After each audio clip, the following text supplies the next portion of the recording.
Argentina and Lionel Messi beating Ecuador by a final score of 1-0. Messi gets the penalty goal.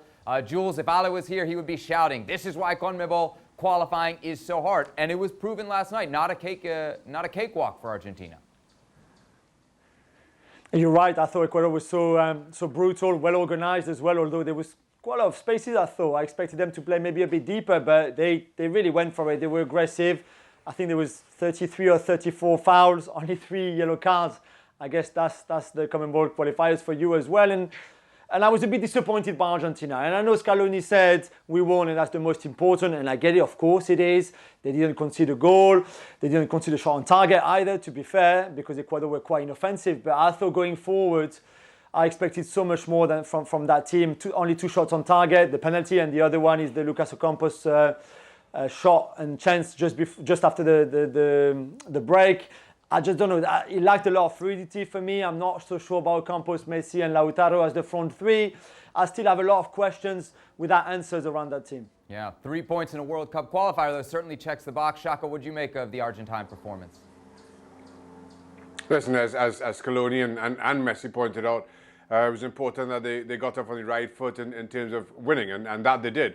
But it was not convincing. It doesn't do anything to address a lot of the issues we saw around Argentina dating back to the World Cup. I mean, the criticism then was that defensively they simply had no pace and couldn't cope with any team who did. And against Ecuador, who are a shadow of their former selves, I thought Ecuador did a very good job in pressing Argentina high up the park, forcing them into just kicking the ball long. So at that point, Argentina lost any kind of fluidity. They had no formation about them. The goal came early on, and you can make the argument that it was against the run of play as well.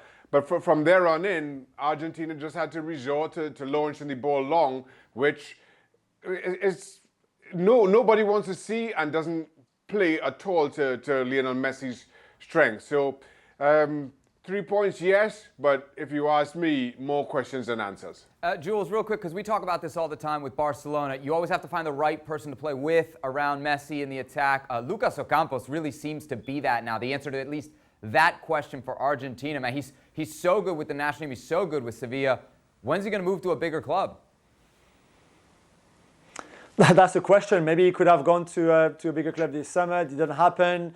He has so much energy, doesn't he? That's why he offers a lot. I think he's far more composed than in his years in France, for example, at Monaco and especially at Marseille, where he had that energy, but he was still a bit crazy and a bit all around the place, all over the place. I think now he's worked so well at Sevilla to be a bit more composed, to be a bit more efficient in everything he does, not just scoring or assisting, but even in his own dribbling, in the way he takes on players, his movement with the ball, without the ball. So that's very good. I'm just not sure that front three with Lautaro and Messi works. I'm just not sure that not calling up Angel Di Maria is an answer. Yesterday we saw no width at all from that Argentina team. I was going to say Barcelona. There was no width at all. It was all very centralized, all very in the center. And I just think players like Di Maria could offer a bit of width if you were playing them. Well, thank you very much for watching ESPN on YouTube. For more sports highlights and analysis, be sure to download the ESPN app. And for live streaming, premium content, and let's not forget as well, ESPN FC 7 days a week. Subscribe to ESPN+.